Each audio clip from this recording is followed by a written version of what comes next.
We're So I live. Let's guess do it. guess we're going live. I like your background. That's great. Oh, thank you. Carefully curated, mostly of books about giftedness. Oh, nice. Nice. I always like putting only my own books back there. No, just JK, JK. I should have done it. I don't even have a copy of mine with me right now. I should have brought it down with me. So welcome. I'm here with Emily Perks, who is an expert in giftedness of all kinds, but especially in children, which is not my specialty area as an adult psychiatrist. So I heard of Emily in part through the Natalie Martinek feed. So I thought I would say that you follow her and perhaps she follows you or will. And I just thought it'd be interesting for once to talk about kids since I don't do that a lot and I'm very interested for various reasons. So tell me a Yeah. little about your Substack, your new book. You have a new book out. Want to Yes, hear I about sure that? do.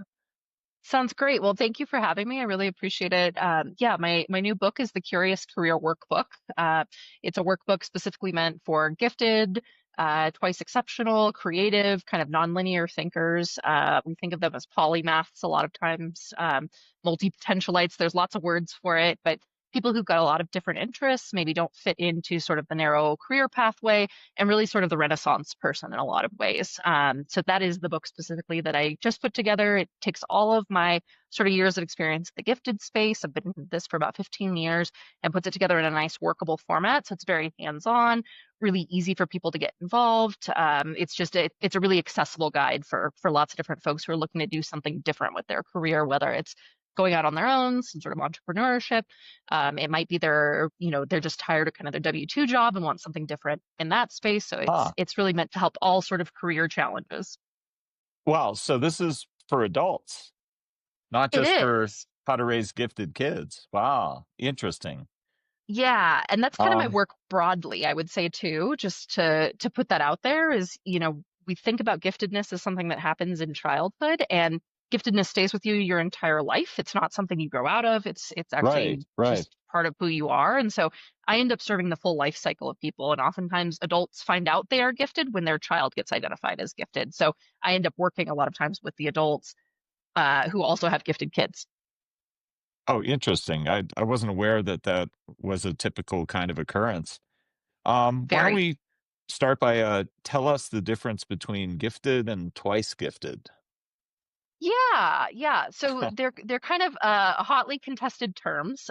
So the idea with giftedness, typically we think of it as an FSIQ of 130 or above, but that's a pretty narrow definition of what gifted means because we also know there's a lot of socio-emotional attributes that go along with giftedness. So like a strong sense of justice, heightened sensitivity. It could be sensory sensitivity. It also could be emotional sensitivity. These are complex thinkers. They're people who tend to think again non-linearly. So there's lots of skip thinking. They jump from bit to bit. These are people who are intensely curious. Again, there's lots of things that go along with giftedness besides just being highly intelligent. People who are twice exceptional, or 2E is something that we abbreviate it as, are people who both have a learning difference or other disability, and then also are gifted. So it could be gifted and autistic, gifted and have ADHD, gifted and have a learning difference like dyslexia. Okay. Wow. Wow. So a lot of directions to go in. One thing that comes to mind is I wanted to ask you ever since we started talking about getting together this way. Um, there's a lot out there on the internet that's very provocative in the sense of provoking people to think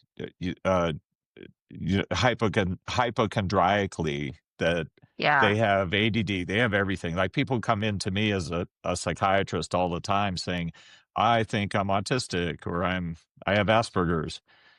And I wanted to ask you as well. We're not allowed to say Asperger's anymore, apparently, but um, but that's what I've known for 30 years.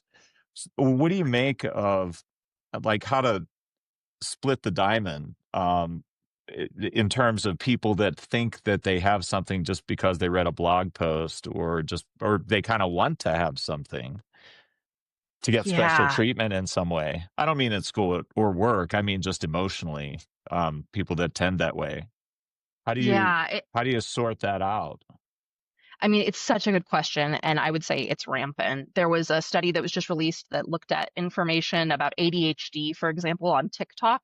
And when the authors set the threshold of needing to have at least two pieces of factual information to be relatively factual, 90% of what was on TikTok was absolute bunk. That there were lots of misdirects and confusion. And in some ways, we've taken sort of therapy speak, and I think it's become the dialect through which we navigate our environment. And I think what happens on the gifted side is we end up falsely sort of pathologizing people who really are just experiencing normative gifted traits. So again, things like that high sensitivity.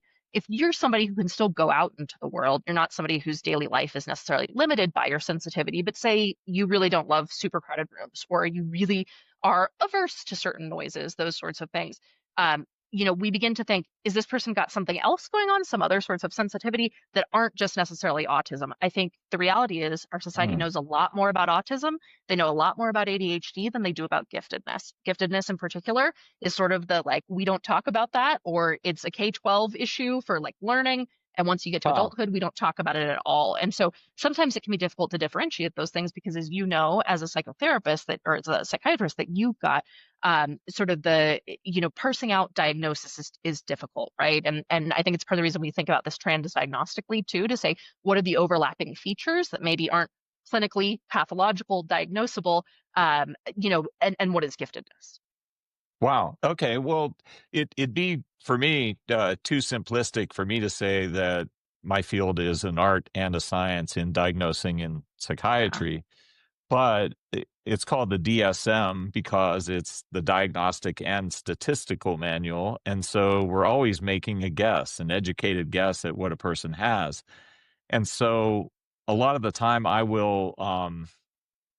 tell patients that, and I've had many, many adult spectrum people, especially males, given that it's, I guess, more dominant in males. Although I'm not a child psychiatrist, there's a renewed curiosity, I think, in the public and in my patients in knowing what am I, even if there's no medicine for it, because there Hmm. are certain occupational therapy things that could be done. You mentioned sensory things. That was something I was never familiar with until my own child, my own son, was diagnosed, and sensory was part of that for him. So I took a renewed interest in that diagnosis. But part of what I tell patients, being in this field for 25 plus years now, is that there's a part of my brain that's talking like a normal person, hopefully, to them in conversation, and another part that is constantly analyzing every word they say, and it's translating that word into a psychiatry and or psychology term and principle, and then plugging it into like a puzzle that I'm putting together, which is their diagnosis.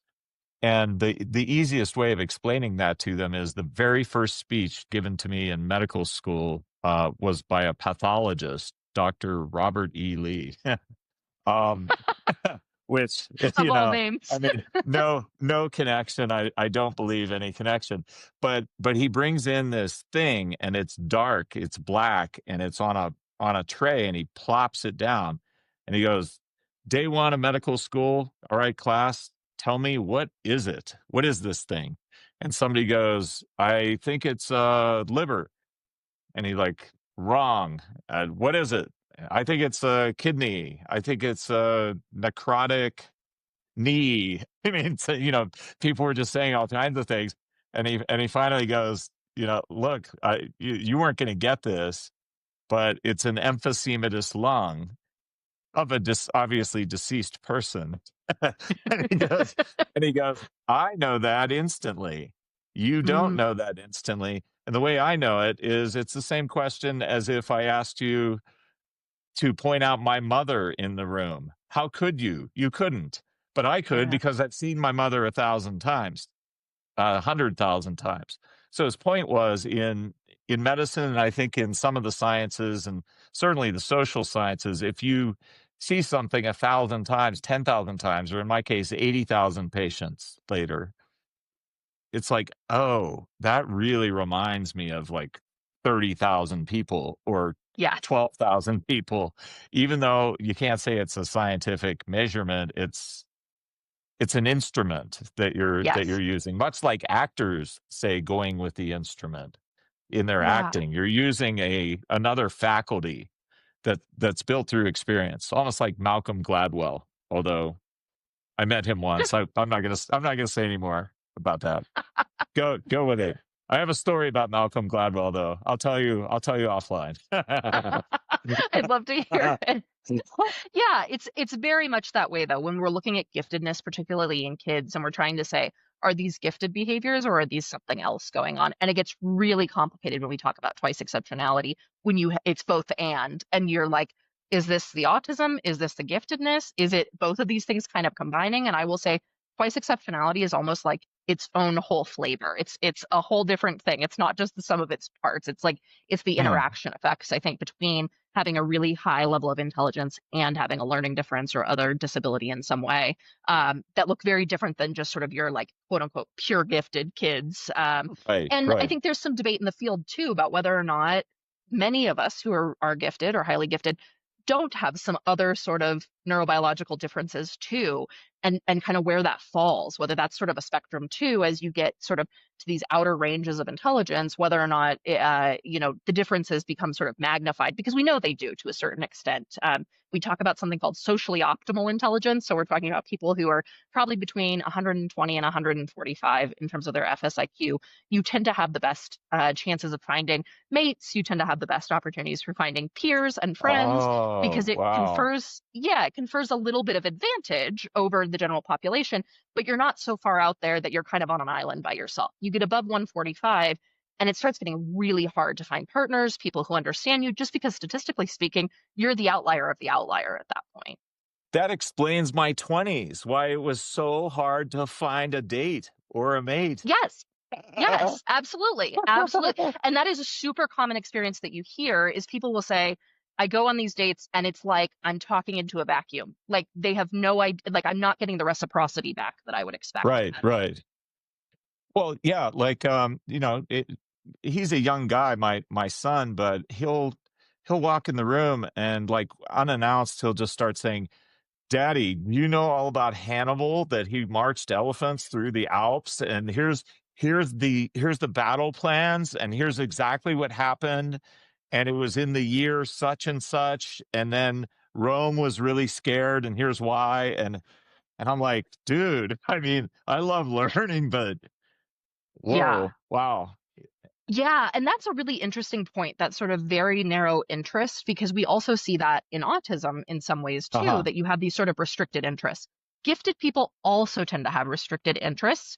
They tend to be a little more fluid in some ways. So they can, while they may have, a specific thing they're really interested in, US history, or they're really interested in The dinosaurs, that sort of violin. thing. Or Yeah, yeah. exactly. That they can transition out of that focus a little more easily than folks with autism, who tend to stay in that lane a little bit longer, a little deeper, that sort of thing. But it gets confusing again when we're talking about, is this giftedness? Is this autism? Is this something else? Because they can look really similar.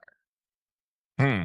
Do you believe it's true, what is said in, not to bring back Malcolm Gladwell, I will talk to you about him later, but, in his book, Blink, where he says, "Anything you do for 10,000 hours," this almost sounds like it's made up, but I kinda believe it too, though.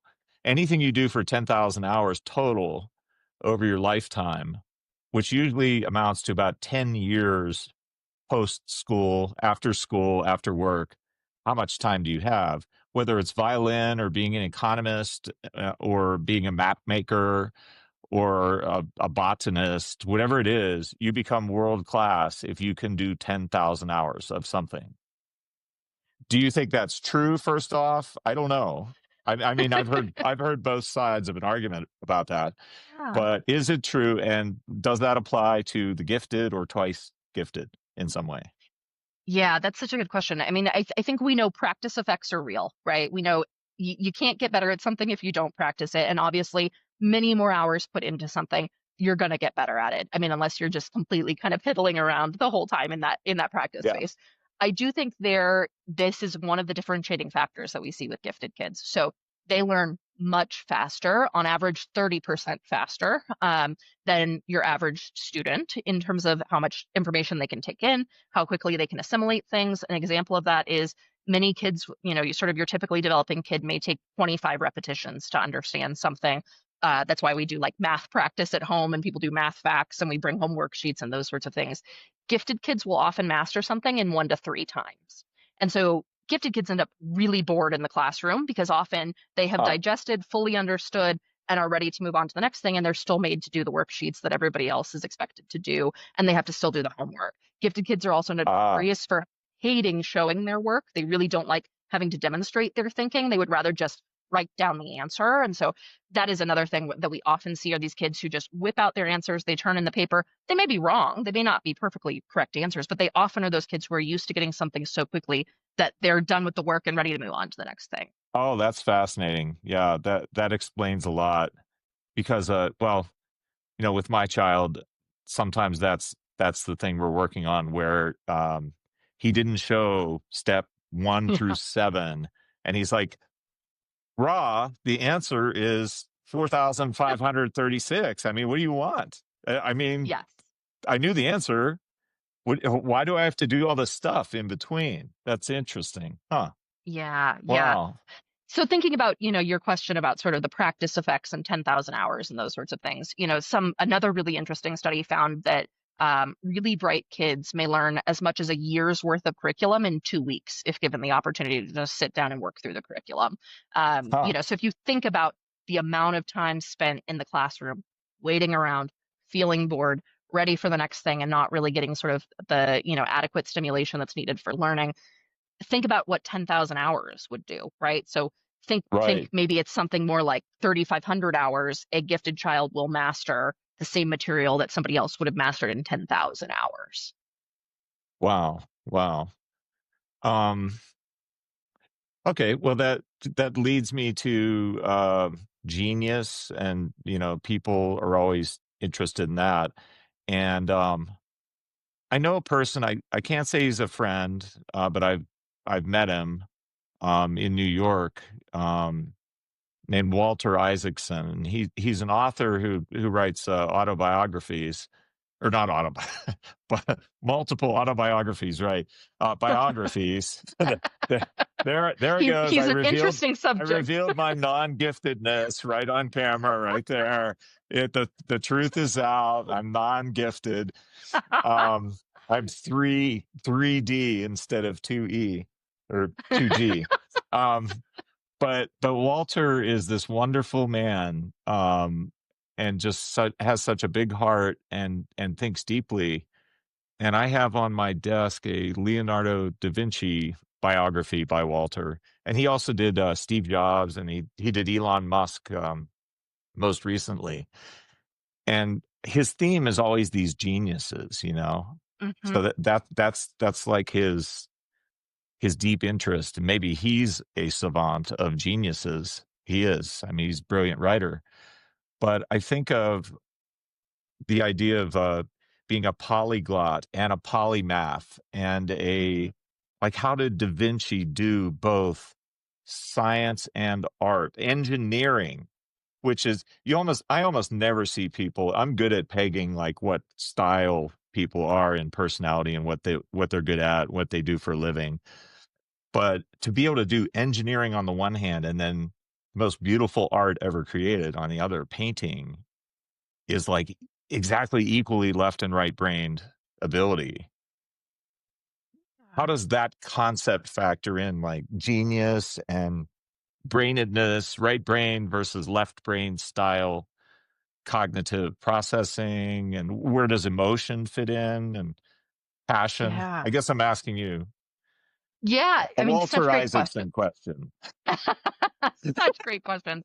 Yeah, so when I was an undergraduate and then after I graduated, before I got my master's degree, I went and worked in neuroscience labs. And so we were actually one of the studies I was working with was Rex Young was one of the leaders, and he is actually one of the preeminent researchers on intelligence in the country and the neuroscience of intelligence. And He and Rich Heyer, who's another neuroscientist, put forth this model of intelligence looking at the neurobiological structure in the brain. And we know from their work and then from the last 20 years that built on that work that giftedness really is a different brain. It's not just something that's like somebody's good at something. We wouldn't just say they're gifted because they are talented at that specific thing. We differentiate that as being talented, which is why you'll hear gifted and talented programming, for Okay, example. yes. Yes. Because one is really about sort of that innate raw potential, and the other is about manifesting that talent. And clearly, not all of us have the opportunity, not all of us have the financial resources, the time. Maybe we haven't put in the 10,000 hours to turn that into that talent. So when we think about giftedness, when we're looking at the gifted brain, that can look different than a brain that is talented. It can also look different than a brain that is creative. And I think that's a really interesting thing is that a lot of people think highly intelligent folks are also going to be highly creative. And it's not always true. And that's partly because we recruit different neural networks to use those different skills. Okay. Creativity requires downregulation of certain networks, whereas intelligence really involves firing up certain areas of the brain too. We know that there is increased white matter connectivity, which are kind of the roads and the pathways in the brain in folks that are highly intelligent. They tend to have better myelination, so connectedness across the brain. They tend to have Yes. better structural integrity. So, and they tend to even have a little higher brain volume overall, too. So we know their Huh. brains are just fundamentally different in a lot of ways. And when I think about somebody like Da Vinci, I think part of the reason he's so interesting to us is because, like you said, he's got kind of all of those abilities. And that Yes. is actually not the typical gifted experience. The typical gifted experience is that you are very high in certain domains and maybe you're high average in some others. You might even be below average in some domains too. Okay. And how's that differentiated once again from talent? Talent could be you put in a lot of hours, or you Yeah. had to you went to the best school and your parents paid for Yes, it. And okay. exactly. So So we it's not differentiate innate between necessarily, So we talent? differentiate between giftedness and high achieving. High achieving folks are Okay. maybe the kid who gets straight A's, but they had every opportunity to allow them to get those straight A's. Maybe they had like special tutors. Maybe they went to the best schools. Maybe they had parents who were affluent. They kind of were set up to achieve at a high level. Gifted people may or may not achieve. And I think that is the constant confounding problem that people have is they say, but you're so intelligent, why might you not be achieving? And there's lots of different reasons for that. Part of it is, as you were kind of alluding to earlier, the emotional vulnerabilities of being gifted. Being gifted can make you feel pretty weird, pretty ostracized, Right. lonely, very different from the rest of society. And for some people, that means withdrawal. Sometimes that means really maladaptive coping mechanisms. They get really perfectionistic to the point where we see kids who they can't even start on a worksheet because they write and erase 15 times and they just can't get over that hump of getting started. And Wow. so giftedness Wow. does not always equate to high achievement, and high achievement can occur without underlying giftedness. Okay. Oh, that reminds me of I don't know if it's exactly true, but the story of Steven Spielberg, how he made E.T. because he has Asperger's. I think that is known. And he felt so alone with it that he felt like Elliot, or maybe the extraterrestrial himself, felt like Yeah. E.T. Yeah.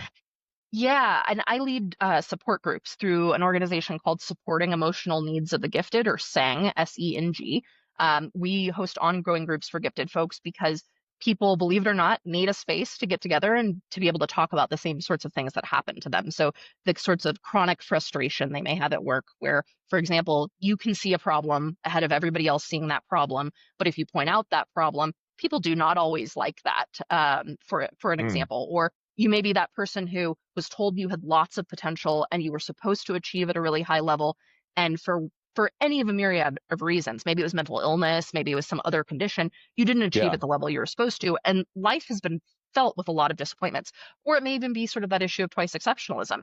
When you're really bright, you can more acutely see your challenges than if you're kind of typically developing across the board because you can think through and see how far off you are kind of from the target, particularly with Oh, things like yes. dyslexia or those sorts of things. Yes. And it can create that really isolating experience. Well, that reminds me of, totally different condition, schizophrenia. One of the things that has been studied and is true about schizophrenia is that while somebody's in a psychosis, especially if it's a long term being outside of reality, and they finally get treatment and they get medicine that works, and then that takes some time for them to develop some insight enough to be able to take care of themselves and to just take it orally instead of by shot. Sometimes they get suicidal. Sometimes they get so depressed at what they see that they now can understand how impaired they have been. And I would imagine that for the gifted, it's like it's a similar thing, only it's an intelligence thing where they can process so quickly. It's like, oh my God, Yeah. I can see I'm never going to get married because Yeah. nobody understands me. How am I gonna find somebody? Or Yeah. I'm never gonna be satisfied in a job because I want to collect stamps while studying mushrooms or something. I mean, like Yes. some ridiculous thing, right? Absolutely. Well, Yeah, and there's, a real existentialism about a lot of gifted people too, where we're constantly sort of there's the layer we're walking around in the world with, and then on top of it, we're thinking about the meta layers of sort of that of like the pointlessness of things or like where is all of yeah, this leading and what's the bigger picture and all of this. And you right. can't really separate it out. And I think there is a certain grief, particularly with clients that I work with around coaching, where they maybe learn as an adult that they are gifted. And often it comes that route because they were getting tested for something else, like ADHD, autism. They think something else is going on. They get tested. Turns out they don't have anything else going on, but they are off the charts in terms of their IQ. And when I work with them, there can Oh, be sort of this depressive period for people where they're yeah, sort of reintegrating their experiences through that gifted yeah. lens and going, Nobody else that's is why like me. elementary school, yeah, Yeah. that's why elementary school was so weird. That's why that didn't work out.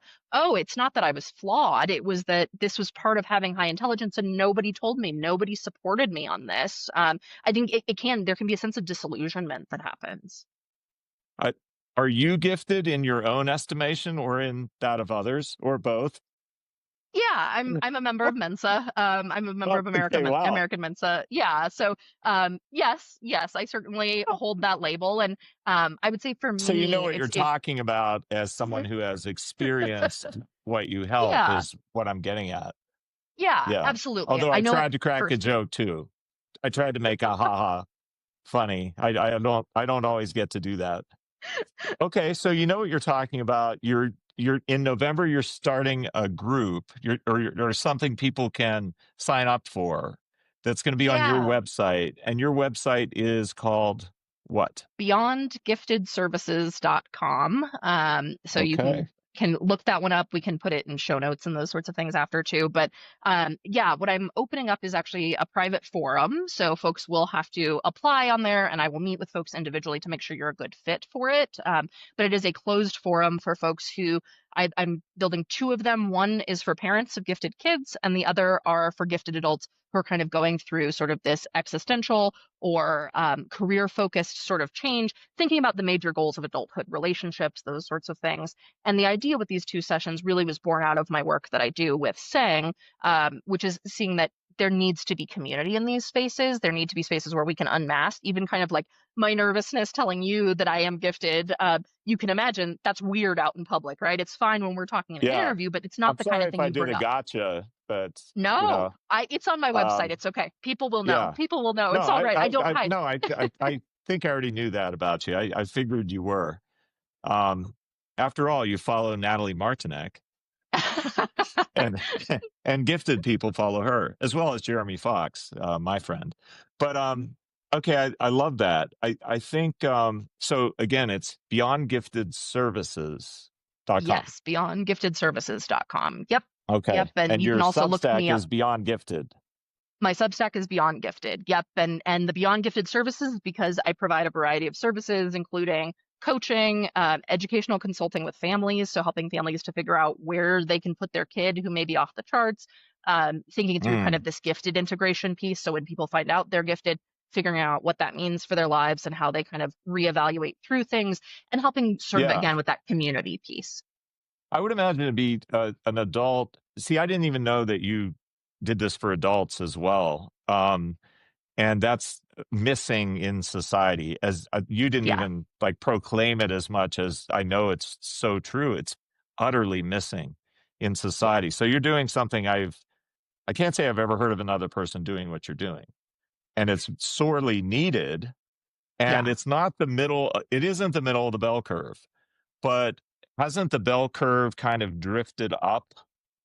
Um, like people, Yeah. you can't have a drift of the middle of a bell curve, but that's not possible. But aren't we more knowledgeable than we were decades ago or maybe centuries ago on average? I've heard that we've adapted in Yeah. some way. Nutrition has done something, genetics has done something. There's some kind of Exactly. drift upward, right? Yeah, yeah, it's called the Flynn effect, where subsequent generations tend to have an IQ 5 to 10 points higher than the previous generation. So if you look at your offspring, we typically are outpaced by our kids. It looks like that's probably leveling out to a certain degree, and that might just Hmm. be the true capacity of the human brain in a certain respect too. That we'd have to, if you think about evolutionarily and sort of the Yeah. anthropological lens, we're kind of at this balance point right now where we have Right. big enough brains that they help us function really well, but they're not so big that they're so resource intensive that we're sort of sitting around all day just having to find food all day to try to Right. fuel Right. the glucose needs of our brains. So, Yeah. Yeah. when you think about it from that evolutionary lens, it's hard to imagine a more sort of quote unquote superior brain or a Yeah. more complex brain that's going to evolve anytime soon. And so we think it's probably, like you said, antibiotics, nutrition, sort of the general better healthcare conditions that we have in the modern environment have probably led us to this point. But it looks like we're leveling off a little bit more. Wow. Great. So one of the other things I was going to ask you is, and maybe you don't know this off the top of your head, but knowing you, you probably do. Um, how much does how much does birth conditions and environment matter? As you may know, I have a friend, Rob Henderson, who's a very gifted author and brilliant psychologist himself, and a young man. And he wrote an autobiographical work called Troubled, and in it he describes how both improbable but adventurous it was for him to go from living in foster care in Los Angeles and not knowing his dad, I think to this day, and not and being taken from his mom, and how I mean there was trauma and there was poverty and there was just the utter lack of nurturing resources and all this in foster care for him. And yet he finds the military eventually. It delays him something like 10 years over those who just went straight through school to college. But he ends up testing off the charts, gets into Yale free ride, then gets a Gates Scholarship free ride to Oxford for his PhD. And it's both so improbable, but also makes me wonder, as being who I am and knowing you and people like us, how many people are utterly missed, even by their own intelligence. It doesn't work out for them to realize what they could have been if the resources were there or somebody spotted it. Yeah, Okay. yeah. So that's my I, question. I mean, I think that is the chronic loss of our time in a lot of ways. It's sort of the silent loss. And part of the reason that I do work with gifted adults too is we don't have an education system that is good at recognizing giftedness. Most people do not have the training that I do. My master's degree is in gifted development and gifted education. Most people do not have that sort of background. Most teachers don't. They get maybe a few hours of coursework in giftedness. So we're already starting at a disadvantage because teachers don't really know what to look for. The second issue is federal funding and those sorts of things for those types of programs within public school environments. There are almost always, particularly in large urban areas like the Denver metro, where I'm at, there are almost always more bright kids than spots for them within the school systems. And so what you Hmm. see is sort of this Yeah. patchwork system where teachers are trying to accommodate those needs within their general classroom, but you have kids whose needs so far outpace the curriculum to the point where we're talking they're 1, 2, 3, or more grade levels ahead of their peers. And that is really hard to manage within the classroom setting. So when we talk about these sorts of things, certainly we are missing potential. I think the other side of it too is I think we've got a lot of stereotypes about who is gifted and what giftedness looks like. And so I think Right. kids, if they don't fit that mold for whatever reason, tend to be the kids who end up being missed. And so there's been a lot of work around parity and trying to figure those things out through things like nonverbal assessment rather than having children do verbal IQ tests, because there are lots of disadvantages. For example, if you just immigrated to the United States and English is not your first language, it can be challenging to do well on an English-based IQ test. So we have ways that we're working around those sorts of things, but certainly there are a massive number of children who are missed and go on to be those adults who are missed too. Yeah, yeah. Do you think that they I'm thinking of one person in particular who has Asperger's that I knew, who was heartbroken over a certain thing and decided and was very skilled at a financial career, and eventually decided, I've never been to Europe. I want to go to Europe. I can go now. I don't have any attachments. I can just go. I wonder what it would be like. And he goes and he loves it, and it gives life to his face, and he was sad and depressed and all this beforehand, and it just transformed him to go immerse in this environment just on a whim that he always wanted to do. So it makes me wonder, can adults, which I'm hearing from you, you're doing something I've never heard of anybody else doing, that's very needed by society, by a large segment of people, not the totality of people. Can you catch up? Can can somebody who didn't get the good parent who was also bright, who was wise enough to lead them in the right direction, to the right schools, or to the right resources, governmental or public, can you catch up, do you think, at some point? Yes. Yes, and I say that because I've seen it. I've seen it in my work with folks. Gifted folks, a really interesting thing too that we think about around the gifted brain is this concept of hyperneuroplasticity. So we're talking about a brain that, we all have brain plasticity, which is the ability for our brains to sort of rewire, to adapt to our circumstances, to mold themselves. And when we think about hyperneuroplasticity, we're talking about people who, again, thinking about that concept of Learned helplessness? She has me on edge. I'm on the edge of my seat. I want to know. I want to know what the answer is. Well, we have an internet connectivity thing going on, but I think she was talking about maybe learned helplessness. Ooh, did I lose her? Let me try a re-invite, and I'm gonna check out your guys' comments and see. Yeah, I have to re-invite Emily here. Let me see what comments you guys have. Wow, got a lot of people here.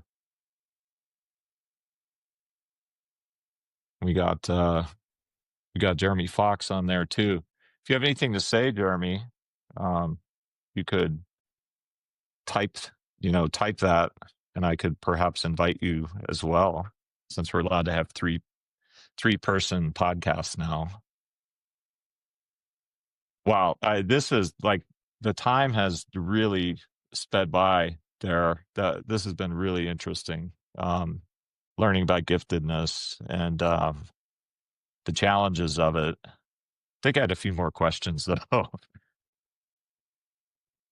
Here we are. Here we are. and we're back. This is how you know Oh, it's good, you're live, back. right? Yeah, yeah. Well, yeah, yeah. If we didn't have like a few hiccups like this, then then we're Wouldn't not be real. gifted. Maybe I don't know. um, So sorry about gosh, that. no, no, no. Certainly. I know one other thing I was going to ask you about. Um, Forgive if it is politically incorrect, but usually when you hear someone being called gifted, they won't call themselves gifted. Although I will all day long. I will I'll go here and there and I'll call myself gifted everywhere I go. No, I'm just kidding. I'm kidding. I'm kidding. I don't do that. But it's it's a faux pas, and it's considered impolite to Yeah, brag about your. It isn't even bragging. You were born that way, right? So right. what happens when, I don't know, nothing against the teachers, by the way, either. Although they're not all trained like you, you're subspecialty trained as a teacher. But nothing against our teachers out there who like slave away doing what they do. But when people hear someone might be gifted, there tends to be, I think, a kind of hostility Yeah, toward that existing, unless you are as well. And even then, if you are, maybe you're competitive or something. What could be done by society, the educational system? I know it's a big question, a Malcolm Gladwell, Walter Isaacson question, maybe. Um, what what could be done by society to, I don't know, build a bridge to, maybe it's a trite analogy, but build a bridge for gifted people of any background. Obviously, it's brain tissue, so it can appear in somebody of any demographic, any background. absolutely. How can they get a chance at the life, like their biological potential for it to Yeah. be reached? What could be done about envy? This is where Natalie could chime in if she were here.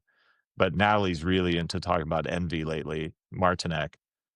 What can be done about envy toward the Yeah, it's such gifted? an interesting question. I mean, we talk about this, we call it tall poppy syndrome, which Oh is the idea yeah. that, you stick out of the crowd in some way and you're the one who gets mowed down. And I think it's partly a socialization and a normalizing effect that we do because it is hard from a social perspective to have people who are very different than the in group in some way. And so, I think that ends up being part of the reason why there's this like ostracization and this perceived elitism and those sorts of things. And part of the way I combat that is by talking to folks about it just being a brain difference. It's like any other brain difference that we're talking about. It's like Mhm. having intellectual disability. It's like having schizophrenia. It's like any other thing. There are neural markers for it. It's not deterministic, meaning that you're not necessarily going to have a very different life just because you were born with sort of this genetic hand, whatever that looks like. And it takes effort, just like it takes effort for anybody to develop a life worth meaning. We have to have sort of that responsibility over our own lives and our own outcomes. And some of the sort of folks you talked about today, sound like people who took a lot of initiative despite the odds. Those were people who overcame those odds. And that takes a certain level of moral and character development too. So again, when I think about giftedness, I think about it, your deck is stacked a certain way, but it doesn't mean you're going to end up in a certain place. And being clear to people about that, when I talk about being gifted, it's a pattern, it's a way I think, it's a way that I interact in the world, and it has certain vulnerabilities, just like other ways of thinking have certain vulnerabilities too. And so I think making it clear to people that being gifted doesn't mean I'm special, it doesn't mean I'm better than anybody else, it doesn't even mean I'm going to achieve at a high level. It just means it's a certain way of being in the world and that it still takes effort to get to wherever I want to go in life. And I think the more we kind of normalize that as just another way of brains being in the world, the more acceptance we can kind of grow. Well, you bring me back maybe toward the beginning, when we you mentioned at one point that there's kind of a range where success is different from intelligence. Being loved is different from intelligence. The capacity to get married or have a satisfying career is different from intelligence. Yeah. And there's an optimal range, which is it between like 110 and 145, where you get the most firepower, but you're not socially, unable to generate the most important thing in life, being from the Harvard study, friends, right? Total Yeah. number of friends is where it's at. 6 is better than 5, 4 is better than 3. Yeah. Total number of friends that you have is the happiest life. So how high is too high? Because I was just thinking of author David Foster Wallace, who killed himself, the author of Yeah. Infinite Jest, right? Who most certainly was a genius. Yeah, how high is too high? And what could people do about that? Yeah, it certainly seems like it's probably diminishing returns after about an IQ of 145. And that's partly just because we're talking about being, more than probably three standard deviations outside the bell curve in some ways at that point, which it Uh-huh. just gets more challenging. And again, it's not deterministic. Yeah. So if your kid tests totally off the charts, it doesn't mean, they're going to have a terrible life. They're not going to make friends, those sorts of things. It just typically means it takes a little more effort. And there are a lot of groups. So we differentiate among sort of these bands of IQ as Yeah. moderately gifted, highly gifted, profoundly gifted. Um, and we use that sort of, they basically are separated out by the number of standard deviations from the norm on a bell curve. And the idea with that being that, the more rare sort of you get, the less likely you are to just run into somebody in the wild who thinks the way you do, has the same level of intelligence that you do, that sort of thing. And so when you get above 145 and you get into sort of that profoundly gifted range, which are often those kids who are accelerated 5, 6 or more grade levels, we're talking the kids who Okay. we think of as Doogie child Howser. yeah, the child prodigies, a lot of things like that. Yeah. Obviously, it's going to be harder to find peers, certainly same age Right. peers, but that can Right. translate kind of across the spectrum of giftedness too. For gifted people who are really adept socially, sometimes it is much easier for those kids to have adults as friends. And so we have to be really Mm. thoughtful as parents too of like, who's an appropriate adult to have in that child's life that's going to meet them Right. intellectually, but also be a safe and reasonable relationship for that kid too. And so oftentimes Yeah. it's like the person leading their chess club. That might be a Oh, really great person like to an connect older with. Or kid, or they're a yeah, toddler, and not a toddler, they're a tween, and then this is an older teen or something. Okay. yeah. Or like the Big Brothers, Big Sisters sorts of All programs, right. those sorts of things. But certainly there are events across the country too for profoundly gifted kids to come together too, and gifted kids broadly. And I think that's a really important thing for parents of gifted kids to know is that you're not alone just because maybe rurally you're alone or your child is one of 2 kids in your school or those sorts of things. There are other families out there. Again, SENG is a really good organization, Right. SENG, to connect with. Davidson Academy is another really good one. They put out lots of information. They're out of Nevada. They host summer programs, those sorts of things. So there are opportunities to come together, but it takes more concerted effort than being a person who Uh-huh. can just kind of meet friends wherever they go. Wow. Okay. Well, that's great. That's great. So then before our non-commercial break, you were going to say learned something. Learned helplessness, learned, and Oh, it goodness. cut off. Yeah, you were Now I'm, explaining how can we build a bridge for those who are gifted over the sea of envy, oh, and yeah. have them have a good life, when in fact in many ways they could suffer. They suffer in numerous ways. Socially, they're outcast. They're the Yeah. ET, the extraterrestrial, Steven Spielberg. Yeah. And you were going to say learned. It's similar to the concept you said of learned something, and I thought it was going to be helplessness, I was going but to say, I like certainly Martin use learned Seligman. helpless. I know I certainly use learned Yeah. helplessness a lot to think about that. I would say bridging the gap in part is helping others to learn that it is a neurobiological difference, that we're not talking about that we've plucked a few kids out of the crowd because we think they're special or more deserving, Okay. Okay. that this is really about neurobiology They're and not being nepo born. babies. Right, right, exactly, We're not paying exactly. their way into UCLA. Oops. Exactly, exactly. And I think that's the Not mentioning unfortunate names. reputation.